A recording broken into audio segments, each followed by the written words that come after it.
Pemirsa, Direktorat Reserse Kriminal Khusus bersama perwakilan Kementerian Perdagangan Sulsel menggerebek dan mengamankan ratusan bal karung berisi pakaian cakar ilegal yang disimpan dalam pergudangan kawasan Kima, Kota Makassar.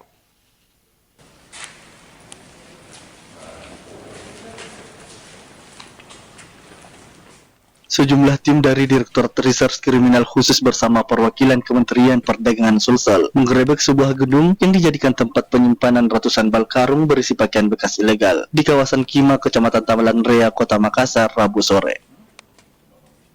Dari hasil penggerebekan tersebut, tim gabungan menemukan ratusan karung berisi pakaian cakar ilegal yang siap diperdagangkan ke masyarakat. Penemuan ratusan bal karung berisi pakaian cakar ini berdasarkan laporan dari masyarakat terkait adanya aktivitas pekerja yang sedang mengemas pakaian cakar ilegal, dan setelah ditelusuri, tim berhasil mengungkap ratusan bal pakaian cakar.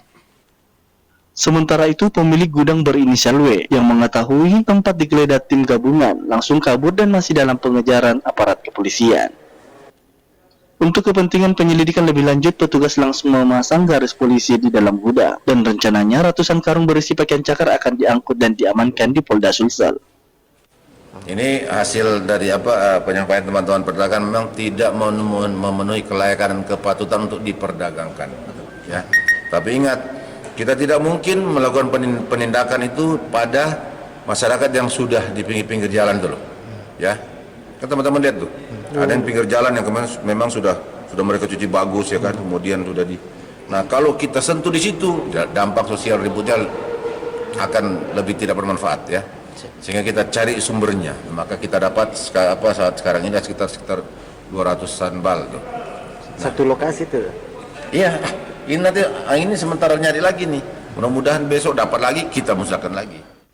Direktorat Kriminal Khusus Polda Sulsel bersama sejumlah instansi terkait akan intens melakukan patroli dan mengawasi masuknya pakaian cakar di Sulawesi Selatan, sesuai instruksi Presiden lantaran dianggap mengganggu penjualan baju dalam negeri.